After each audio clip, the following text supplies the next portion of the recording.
Olá, chegou a hora de você ficar muito mais informado na TV digital e na internet. Vamos aos destaques desta edição? Ministério da Saúde autoriza vacina fracionada contra a febre amarela. Uso errado dos celulares pode ser a causa de algumas doenças em crianças. Banco de leite de Taubaté é fechado para reforma. E você vai ver também. Você sabe o que é guarda compartilhada? Olha, tem gente à beça mandando esse tipo de pergunta para nós aqui. Nós convidamos a doutora Virgínia Machado, advogada, especialista na área de família, para vir tirar essas dúvidas já aqui.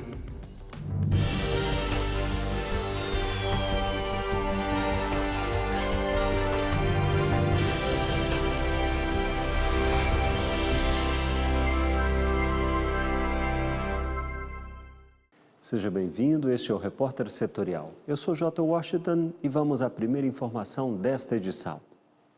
E é sobre o Banco de Leite de Taubaté, que vai ficar fechado e só reabre a partir do dia 29. O Banco de Leite é responsável pelo abastecimento de 4 hospitais da região. Quem conversa com a gente é a Manuela Silva, bióloga aqui do local. Manuela, o motivo da reforma? A reforma foi um projeto, né, porque foi necessário a troca dos telhados dos prédios por ser muito antigo, então existe vazamento gravíssimo de água pelas lâmpadas. Então a gente já perdeu 3 computadores no ano passado. O nosso computador no momento não está funcionando perfeitamente por questão dessa água que entra quando ocorre chuva forte, principalmente finais de semana, que a gente não está aqui para socorrer as coisas. Então foi feito no ano passado uma campanha grande para arrecadação de dinheiro e material para a troca desse telhado. Foi feita a troca emergencial do prédio da Defensoria e agora nós vamos aproveitar essas férias coletivas e esse período de férias que as mães diminuem a doação para fazer essa troca do telhado do prédio do Banco de Leite. E como vai ficar as doações? As doações, as mães estão sendo orientadas, elas estão recebendo vidro um pouco a mais, para que nesses dias elas coletem em casa e mantenham congelado. As mães que precisarem de orientação, procurem na internet, no site da Fiocruz, que é um site da Rede Brasileira de Bancos de Leite, que vai ter informações corretas sobre a amamentação. E no dia 31 nós retornamos, então elas podem entrar em contato conosco pelo 3624-6814 e fazer o agendamento, pegar informações, elas recebem a orientação por telefone. O leite disponível em estoque é o suficiente para abastecer as UTIs nestes dias em que o prédio vai estar fechado? Nós já nos preparamos para mandar para as UTIs, para que elas se mantenham por esses 15 dias. Infelizmente, o nosso estoque não é suficiente para atender 100% da demanda, mas sem leite, esses bebês não ficarão nesses 15 dias. E o que essas doadoras, você comentou que alguns frascos estão sendo doados a mais, o que essas doadoras devem fazer para armazenar o leite em casa até que as atividades do Banco de Leite sejam retomadas? Elas podem armazenar o leite em casa, né? Então, se ela não tem um vidro nosso, que foi recebido pela gente, ela precisa de um vidro com tampa plástica adequada. Então, esse vidro tem que ser esterilizado por 15 minutos, fervido. Então, quando nós fornecemos, nós já fornecemos o vidro adequado e esterilizado. Então, o ideal é que ela colete no nosso vidro. Eu acho que nunca demais é bom frisar sempre qual a importância dessa solidariedade, desse gesto.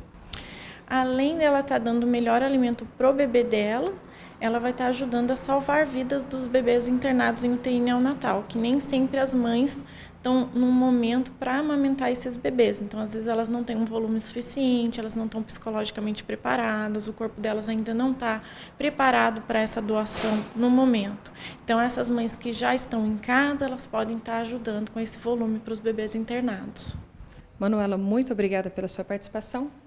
Portanto, dia 31 de janeiro, o Banco de Leite retoma suas atividades normais. Segue o Repórter Setorial. Minha gente, parte dos motoristas ainda esquece de ligar os faróis do veículo durante o dia. A Polícia Rodoviária faz um alerta.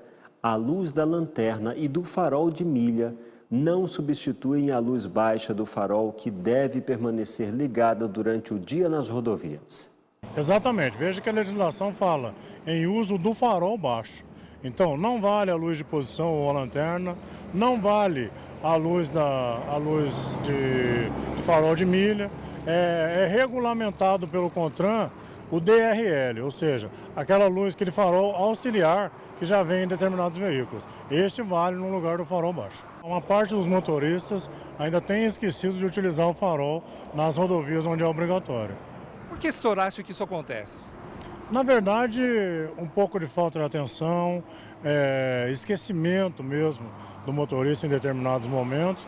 Então, assim, é necessário criar métodos para que você não esqueça. De que forma você tem mais facilidade de lembrar? Utilize esse método que você você não vai esquecer de utilizar o farol. Fique atento. A multa para o motorista que for flagrado com o farol desligado em rodovias durante o dia é de R$ 80 e 4 pontos na carteira de habilitação. E o Ministério da Saúde já autorizou a aplicação de doses fracionadas da vacina contra a febre amarela. O procedimento deve aumentar a imunização de forma mais eficiente. Essa é a primeira vez que o Brasil adota esse método. Helena Sato é diretora de imunização da Secretaria do Estado de São Paulo, da Saúde, e ela conversou com alguns agentes técnicos do Litoral Norte e também do Vale do Paraíba. Quais são as informações, doutora? Bom, as primeiras informações importantes esclarecemos à população.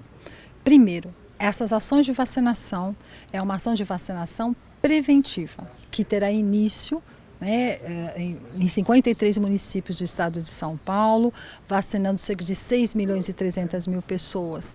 Aqui no Vale do Paraíba em específico, estarão envolvidos nessa ação de vacinação 37 municípios, onde residem cerca de 1.200.000 pessoas. O que é muito importante esclarecer, que essa ação é uma ação de vacinação preventiva.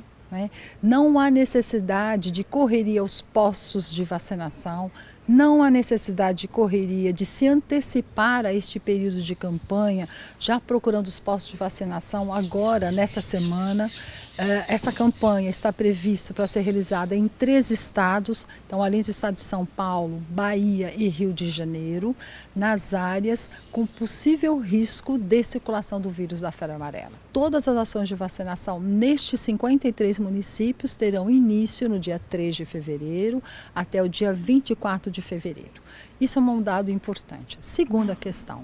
A dose aplicada nessa campanha será chamada dose fracionada. O que isso significa? Ao invés de aplicarmos meio ml, nesta campanha iremos aplicar 0,1/5 da dose. É muito importante deixarmos claro que a dose fracionada não é uma dose fraca, é uma dose cuja proteção é igual à dose padrão que a gente já vem utilizando. Como sabemos isso?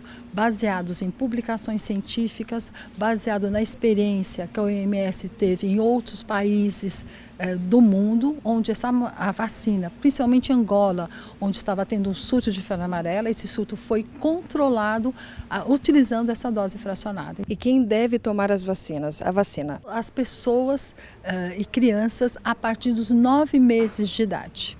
Que pessoas não serão vacinadas? Como é uma vacina de vírus vivo atenuado, exemplo como a vacina da rubéola, as pessoas portadoras de alguma doença imunossupressora, como por exemplo, pessoas que fazem tratamento com quimioterapia, radioterapia, que tiveram um transplante de medula ou de órgão sólido mais recentemente, que usam drogas imunossupressoras. Então, esta população que é pequena, somente essas pessoas não serão vacinadas porque é uma vacina de vírus vivo atenuado.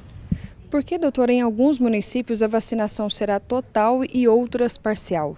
Porque a mesma estratégia que estamos realizando aqui no Vale do Paraíba e para esses 53 municípios, as ações de vacinação serão realizadas nos chamados corredores ecológicos, ou seja, nos locais onde existe a possibilidade, onde teremos a possibilidade da circulação do vírus da febre amarela. E, por último, quais os cuidados que os turistas devem ter antes de visitar essas cidades? O litoral norte, as praias, outras, pontos turísticos? Essa pergunta é muito importante. Primeiro, deixando claro, as ações de vacinação aqui no Vale do Paraíba e nesse litoral belíssimo que temos aqui, é uma ação de prevenção. nós não estamos tendo circulação do vírus da febre amarela nestes 37 municípios que serão vacinados. Então, neste momento, o turista que estiver vindo para cá, não há necessidade de tomar vacina. Não há necessidade, porque o vírus não está circulando aqui. Agora, qual é a diferença? O turista que está indo viajar para Mairiporã, por exemplo, né, onde nós estamos tendo epizotia, a pessoa que for viajar, por exemplo, a Atibaia, essas pessoas sim, quando forem viajar para estes 2 municípios, por exemplo, que está tendo circulação do vírus, e principalmente se forem passear na área rural ou periurbana, é fundamental que tome a vacina 10 dias antes da viagem. Tá ótimo, doutora. Muito obrigada pela participação. Segue o Repórter Setorial. Fique agora com o comentário de hoje.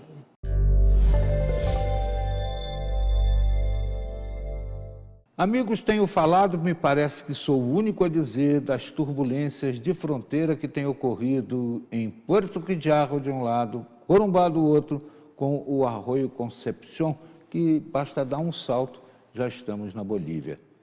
Primeiro foram médicos que estavam protestando contra a vinda de médicos cubanos, que eles avisam que são espiões e que estariam aí tentando desfrutar de condições melhores de trabalho e fazendo também um serviço de contra-informações. Pois bem, agora a classe operária também se une ao movimento, fecha várias fronteiras dali, da Bolívia, e também há a adesão dos cristãos, que também estariam sendo perseguidos por uma nova legislação criminal editada pelo presidente Evo Morales com o propósito de perpetuação no poder. Está bastante difícil. Os cristãos estão reunidos em Cochabamba, onde declararam estado de emergência no país. Isso porque estão sendo criminalizados pela nova legislação, se entrar em vigor, a partir do momento que fizerem algum tipo de pregação.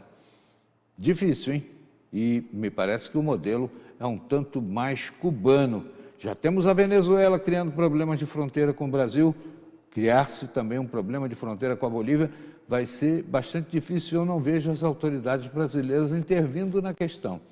Me parece um pouco parecido com aquela história daquele poema que uns dizem que é para Mayakovsky, outros dizem que é de Mayakovsky.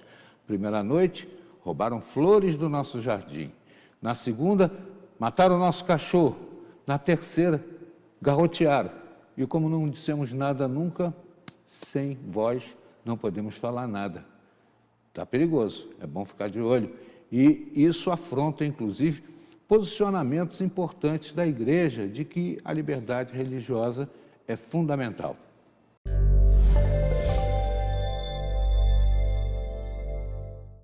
Por que os idosos são as principais vítimas de golpes?